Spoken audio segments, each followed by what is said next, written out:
martes con Ulises Maldonado y María Victoria Cristancho. Bienvenidos a la número 34, tertulia número 34, y con un invitado muy especial y una sorpresa muy especial. Bienvenido, Enrique Satar. Sí, se trata de un escritor argentino con mucha trayectoria en el área editorial, además también es periodista. Bienvenido. Exactamente. Cuéntanos, háblanos de quién es Enrique Satar. Mucha gente lo conoce, pero otros no. Bueno, es difícil, ¿no? Hablar sí, pues hay que hablar. Intentar decir quién es uno mismo es para escribir varios libros. Más bueno, que empecemos para con el primero. Yo siempre me he dicho escritor y periodista, o sea, escritor antes que periodista, aunque la verdad es que toda la vida... ¿En serio? ¿No es primero periodista y luego escritor? ¿Es así? Bueno, cosa de cada uno, pero para mí siempre he sido escritor y periodista. ¿Quién es primero, el huevo o la gallina? En mi caso siempre he sido el escritor. El periodismo para mí ha sido una eficaz manera de ganarme la vida. Okay. Toda la vida. No ahora, ya ahora casi no hago periodismo, pero sí lo hice toda la vida. Desde los 15 años empecé en el periodismo, prácticamente ha sido la profesión que me ocupo toda la vida. Pero además siempre me interesó el arte, me interesó la filosofía. De hecho soy graduado en filosofía por la Universidad por la UNED de España. Y en fin, me interesa un poco de todo, ¿no? Lo que pasa es que con la edad uno va encontrando esos espacios donde se desempeña mejor y sin duda para mí, yo lo que siempre he dicho es que lo único que sé hacer más o menos bien es escribir. Para lo demás soy todo un desastre. Y de todo lo que ha escrito, ¿qué es lo que más le ha llamado la atención? Lo que más les gusta. Bueno, la verdad es que he escrito, he publicado, porque después si uno se pone a pensar los artículos periodísticos, no los artículos en sí mismos, las notas, sino cosas incluso de más profundidad o en esos pequeños ensayos y tal, pero he publicado 17 libros, y si uno mira la variedad... Se dice rapidito, ¿no? ¿Cuántos? 17 libros. O 17 libros. Bueno, yo no tengo ni uno todavía como Por eso es que se dice que he publicado 17 libros. Suena muy bien. Es que todo el mundo dice lo mismo, pero en general, cuando uno se toma lo de ser escritor, sí. No como una profesión, porque la profesión significaría que podía vivir de ello y tal, pero sí como una centralidad en la vida. A la edad que tengo, publicar 17 libros es muy poquito, ¿eh? Si uno se pone a sacar cuenta, ¿qué son? ¿Cuántas horas de pensamiento? Sí, cuántas horas de pensamiento y cuántas horas de escritura, pero bueno, en realidad es poco. Si uno se dedicara realmente tendría que tener, ya podría tener 40 libros, debería. ¿Y de qué escribe Enrique Satar? ¿O qué le inspira? Eso es lo que iba a decirte con contestación de la Acuérdate pregunta. que esta no es una entrevista formal, aquí estamos tertuliando. Sí, eso es lo que más me gusta, porque si no tendría que poner también la formalidad y pedir con 15 días de anticipación que me digan las preguntas escritas para estudiarlas. Sí. No, te decía que yo escribo además en los más variados géneros, ¿no? Normalmente yo desde joven me consideré básicamente un narrador, es decir, un escritor de cuentos y de novelas. Pero lo curioso es que he escrito de todo. He escrito varios libros de historia, he escrito libros de filosofía, he escrito ensayos de variado tipo, y en lo que es literatura específicamente tengo publicada una novela y otra que estoy terminando, que no está publicada evidentemente porque todavía no la terminé. Sí. 2 libros de cuentos que están publicados y otro que está en proceso, y con este que presentamos esta semana 7 libros de poesía. Espérese que eso todavía no lo hemos dicho, así es que vamos poco a poco. Estamos conversando. Sí, no, lo que pasa es que para llegar al punto de clímax de la conversación. Por eso preguntaba qué tipo de cosas le gustaba escribir, de qué escribe Enrique Satar. De todo, como te habrás dado cuenta, de todo. He hecho hasta la historia, un libro de 400 páginas de la historia de la literatura desde los árabes hasta la actualidad en la comarca de la Axarquía malagueña de España. O sea que fíjate, tales niveles de especialización, hasta un libro de filosofía que salió a principios también de este año, que es uno de mis pequeños orgullos. Es filósofo, ¿eh? Bueno, siempre dije esto, este es un debate eterno. ¿Por qué cuando un estudiante de medicina se gradúa, le dicen que es médico, y cuando un abogado se gradúa le dicen que es abogado, y cuando un estudiante de filosofía se gradúa le dicen, no, filósofo es Sócrates? Sí, filósofo Sócrates, Platón o cualquiera de ellos de la filosofía clásica griega. Pero hoy los filósofos como que tienden a desaparecer, o todavía siguen vigentes. No, yo no coincido con eso. Yo creo que al contrario, cada vez...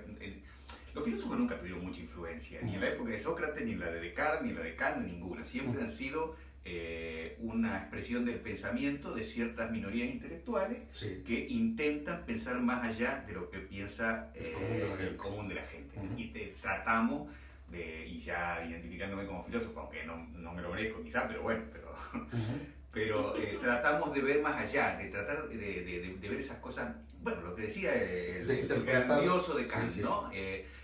Hasta dónde, qué podemos esperar, qué somos, o sea, lo que hay abajo, lo que hay arriba, Sí. la muerte, el cielo y la persona. Eso es lo que buscamos los Sí. filósofos, en un nivel de tratar de entendernos. Ok, bueno, tú has incluido varios conceptos. Tú escribes poesía, escribes narrativa, Historia. historia, filosofía. ¿Podemos dividirlos o es imposible? Son así como entrelazados. ¿O se puede realmente marcar? Yo creo ¿Qué que es uno literatura? escribe más o menos, bueno, eso porque los géneros evidentemente se distinguen, es distinto escribir narrativa o poesía que escribir historia o que escribir una biografía o que escribir un ensayo, evidentemente es distinto, pero uno, creo, todos los que escribimos, sea en el género que sea, tenemos una serie de preocupaciones, de inquietudes y de obsesiones que las vamos desarrollando en el género que nos toca. Cuando escribes, tú dices, hoy voy a escribir poesía, hoy voy a hacer filosofar, hoy voy a narrar. ¿Es así o Cuando empezaste, sí, porque evidentemente si tú te planteas escribir una novela, no te vas a poner a hacer filosofía. Puedes hacer, y de hecho se hace, filosofía, pero en el marco de una forma de narrar, de contar, porque tú no puedes parar de golpe que estás contando algo y ponerte a hacer un ensayo filosófico. Y cuando estás escribiendo un ensayo filosófico no puedes hacer un cuentito porque entonces te estás incluso descalificando. La ficción es una cosa y la ciencia, digamos, como puede ser la filosofía, la ciencia, la historia, etcétera, etcétera, es otra cosa, ¿no? Sí. Okay. Y dentro de ese elemento de ser filósofo, escritor y poeta y todas estas cosas, ¿cómo se puede hacer todo eso al tiempo? No sé, habría que preguntarle, qué sé yo, habría que preguntarle a cualquiera cómo hace las cantidades de cosas. Todos tenemos muchas cosas, mucho más de... parece que nos centramos solo en el mundo del trabajo y eso, pero siempre tenemos otras cosas. O sea, nosotros no sabemos el potencial que tenemos hasta que no lo ponemos en... Claro, si a mí me preguntaran, porque hay gente que lo hace, por ejemplo, si aparte de escribir libros y hacer periodismo para comer, te dedicas a componer música, a pintar cuadros, entonces yo diría, madre mía, bueno, hay algunos que lo han hecho, Sí, pero bueno. Bueno, queridos amigos, solo como para retomar, estamos en vivos en Facebook, vamos a estar más tarde en YouTube, en Instagram y en Twitter. Por favor, mándenos sus mensajes y de vez en cuando un like. Y si tienen alguna pregunta para Enrique, pues háganla. Lo que pasa es que no veo ningún teléfono aquí. ¿Cómo es ese saque? Mire, aquí el señor va a sacar el teléfono, no porque anda... No por chicanear. No, ¿sí? ni porque no le interesa lo que estamos conversando, sino al contrario, por favor, para ver los mensajes de nuestros amigos aquí en la tertulia. Ok, entonces, ¿cuál es la rutina de un escritor, filósofo, poeta? Y loco, ¿no? Además. También. No sé cuál es la ¿Cuándo rutina. escribes? O sea, yo escribo cuando puedo, porque ya lo que decía al principio, no es que si yo pudiera vivir de la profesión de escritor, entonces tendría una rutina, como cuando uno va a la oficina, al final de cuentas también una rutina que hacerse, pero por suerte o por desafortuna no tengo esa posibilidad, tengo que vivir de otras cosas, entonces escribo cuando puedo y entonces solamente cuando quiero, porque esa es la ventaja, no tengo la obligación, nadie me obliga. Bueno, pues y en ese sentido, tu parte profesional es tu editorial, ¿no? Porque además les cuento que tiene una editorial que se llama El Ojo de la Cultura. Bueno, yo he ido siempre haciendo, por ejemplo, en España, que fue más tiempo que estuve viviendo antes de venir a vivir aquí, que estoy aquí hace 4 años nada más. Tenía también una editorial que se llamaba Laguna Producciones, tenía un periódico que salió 11 años. Y tenía la producción de varios programas, 2 programas de radio y un programa de televisión que los dirigía yo, y que los hacían diversos canales y radios locales. Y además, claro, la editorial no solamente hacía libros, hacía carteles para la feria, en fin, una cantidad de diseño de por eso productos ese para es el lado terceros. empresarial.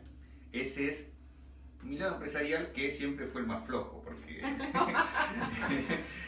así como digo que una de las pocas cosas que sé hacer más o menos bien es escribir, también tengo claro que lo que no sé hacer para nada es hacer dinero. Ahí soy un desastre absoluto. Pero bueno, voy sobreviviendo con lo que puedo. Ahora, por ejemplo, tú sabes que me estoy, aparte de la editorial, que la editorial es muy reciente, pero me dedico más a organizar actividades culturales, eventos, en fin, y también a dar clases, lógicamente. Esa es la parte que quería contar. Claro, por eso es que tal vez un poco lo que uno quiere como explorar, cómo hay alguna metodología para uno volverse García Márquez, Cortázar, cuál es el secreto, hay una fórmula, si uno la sigue uno lo logra, o es algo personal. No hay una fórmula para convertirse en Cortázar y García Márquez, puede haber una fórmula para convertirse en Pérez Reverte, que es otra cosa. Ok, pero también, ¿no? Bueno, sí, lo que hablas es, por eso, puede haber una fórmula para convertirte en un escritor que le publican todo, que se llena de dinero y que le compra los derechos para las películas. Sí, hay fórmulas para eso, no todos lo pueden hacer, evidentemente, pero hay fórmulas para eso como cualquier otra profesión. Ahora, convertirse en un verdadero artista, en un verdadero escritor, con todas las letras, como un Cortázar, como un García Márquez, o como un Joyce, o como un Borges, no hay fórmulas. No hay fórmulas. ¿Y yo qué quería hacer una? Ella quiere ser escritora, ¿cómo tiene que hacerlo? Pues ella es escritora, solo que tiene que esforzarse un poco más en... No hago la tarea. No es muy disciplinado. No, es que pasa, lo que pasa es que en general no tenemos, a mí también me pasa lo mismo, no tenemos tiempo en la vida, tenemos que ganarnos el pan de muchas maneras, y la literatura, aunque sea nuestra pasión, suele quedar en un segundo lugar. Exacto, sí. Algunos la intentamos hacer desde siempre y otros les pasa, yo digo porque yo soy profesor de taller literario y me doy cuenta que muchos de mis alumnos lo que son mayormente personas que después de haber ya hecho toda una profesión, una carrera en lo suyo y tal, vienen a los talleres a buscar poder desarrollar ese aspecto de su personalidad que hasta ahora, claro, que tenían ahí, pero que el tiempo y el esfuerzo no le han permitido. Mira, una de por ejemplo, los periodistas. Los periodistas tenemos una característica de ser objetivos, de siempre buscar como cosas muy concretas, ¿no? De eso hay que deslastrarse para ser escritor. Hay muchas formas de escribir. Ay, bueno, pero es que le estamos pidiendo una fórmula y él viene y nos da el rodeo y no la da. Es que no hay fórmula, cada escritor tiene su propia fórmula. Bueno, pues y eso es lo que hay que encontrar. Lo más importante para un escritor es encontrar lo que en las viejas retóricas se llama estilo. Es decir, una voz propia, podemos decir. Eso quiere decir, se llega a ser verdaderamente un escritor en serio en el momento en que alguien puede decir, después de leer varias cosas tuyas, ese es de tal persona. Su característica, su estilo particular. Tú lees un Borges, y sabes que es Borges, lees un Cortázar y sabes que es Cortázar. Pero lees un Pérez Reverte, por decirte. Lees a María Victoria Gristanchi y sabes de no, pero estoy hablando de un escritor muy famoso que se forra, que es el más importante, que está en la academia y tal, pero tú lo lees y dices, esta persona podría haber escrito con una máquina. Claro. Al margen de que sus historias pueden ser atractivas, interesantes, pasionales, pero el estilo literario es lo que define a un escritor y no lo que cuenta o lo interesante que pueden ser las historias que cuenta. En realidad es el cómo se escribe. El cómo la cuenta. Claro. ¿Cómo estamos por ahí en Facebook? Tenemos a Mónica Cristancho, dice felicitaciones por esta nueva edición de la tertulia. Ay, muchísimas gracias. Un saludito, Mónica. Sí. Y bueno, siguiendo con Enrique. Tiene una publicación para hacer este próximo viernes, un lanzamiento. ¿Cómo es ese lanzamiento? No, dejemos, vamos a anunciarlo. ¿Cómo lo van a anunciar? Señoras y señores, les presentamos la nueva producción de Enrique Satara. Satara. Ay, yo le pongo Satara. Con acento 20 epígrafes para un álbum familiar. Cuéntanos. Bueno, 20 epígrafes para un álbum familiar es el último libro de poesía. Pero déjalo así, ya.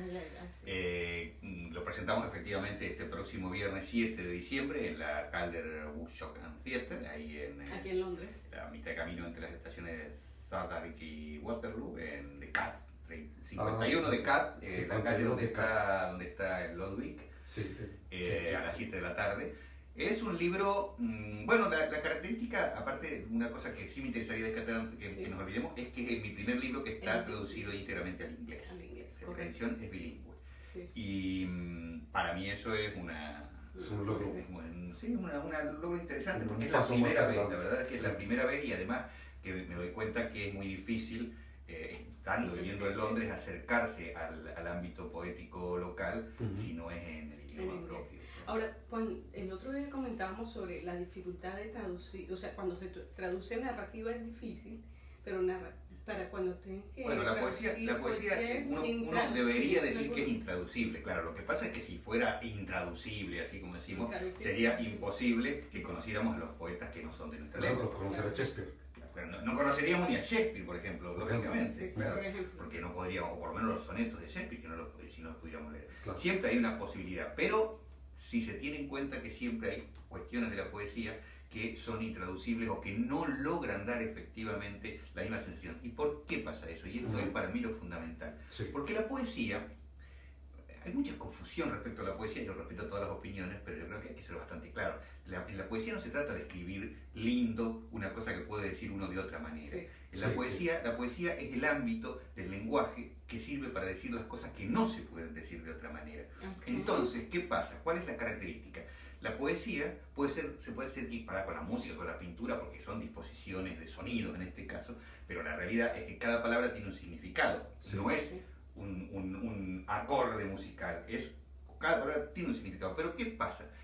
Cada palabra de la poesía, en el contexto de una poesía, pierde realmente ese significado literal de la palabra, y en el conjunto del verso poético toma una significación y una trascendencia diferente, claro. Claro. Es, por ejemplo, ver a un García Lorca o Miguel Hernández en su poesía, por ejemplo.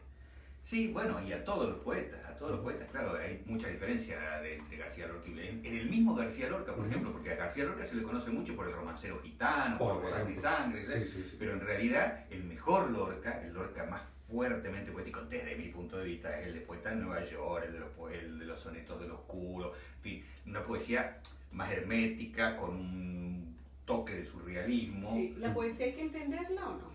¿O simplemente es sonoridad o es...? Hay que entenderla, pero no quiere decir razonarla. ¿Y si no la entiende uno, qué hace? No. Pero entenderla no quiere decir no razonar. No hay que digerirla y volverla científica.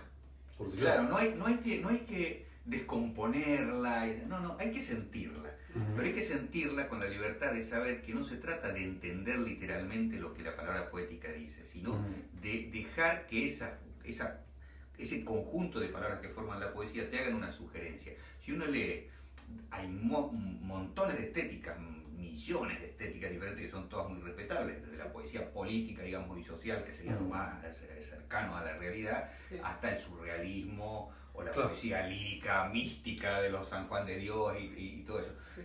Dentro de eso, todo vale siempre que esté escrito en términos poéticos. Ok. Vamos a hablar de 20 epígrafes. ¿De qué se trata? Lo que pasa es que no todo el mundo la ha podido leer todavía. Entonces, no para que, como para ver, darnos ¿cómo se llama? Un tip. Un anticipo. Bueno, yo lo que creo y espero, porque uno nunca puede hablar de su obra en términos de juicio, sino que el juicio lo tienen que hacer los lectores, los críticos, en fin. Pero yo creo que es el logro de haber roto con toda la estética que yo venía trabajando. A mí no me gustan los artistas en ningún campo que encuentran un lenguaje y se quedan ahí para siempre porque les resulta cómodo. Me parece que hay que explotar el lenguaje todo lo que uno pueda, su estilo, y hay que romperlo y buscar otra cosa. A mí me costó 10 años escribir este libro. Bueno, no es que tardé 10 años, en realidad tardé menos de 6 meses para escribir el libro. Pero estuve prácticamente 10 años desde mi último libro, que era Anatomía de la Melancolía, que lo escribí en el año 2008 aproximadamente. Porque cuando terminé ese libro sentí la sensación de que se había agotado esa manera de escribir que tenía yo, que tenía que buscar otra, porque podía seguir diciendo muchas cosas y escribir 100.000 libros más, pero siempre más o menos en el mismo registro, claro. Que tengo que buscar otro registro. Y bueno, me pasé años buscándolo hasta que, con uno de los poemas que está en este libro, un día descubrí que ese era el registro que me parecía. Y a partir de ahí me empezó a salir todo el libro. Entonces, porque el libro... Sí, es poesía. Pura poesía. ¿O es narrativa poética? Bueno, es poesía. No, es muy importante la diferencia, pero es poesía. Lo que pasa es que eso es lo que iba a agregar. Tiene la característica este libro de ser un libro, como se suele decir, programático, es un libro pensado desde el principio hasta el final, no una colección de poemas que uno va escribiendo y después lo junta en un libro, sino que es un libro, es una unidad. Son 21 poemas que son una unidad. Y esa unidad desarrolla un estilo poético narrativo, a la manera de Pavesio o de otros autores muy importantes, ¿no?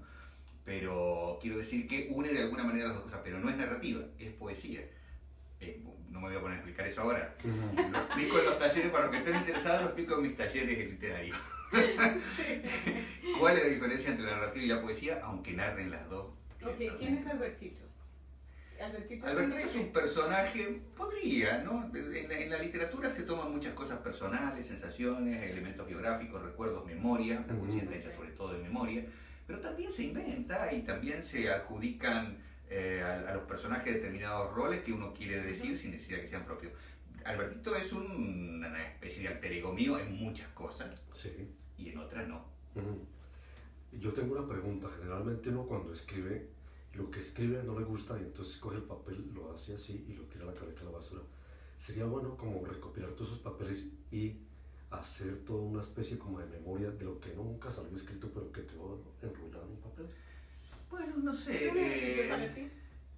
Hay veces que uno tira cosas.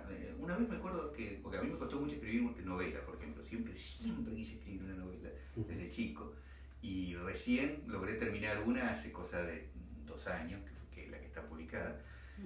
O sea, me pasé fácil 40 años intentando escribir una novela, ¿no?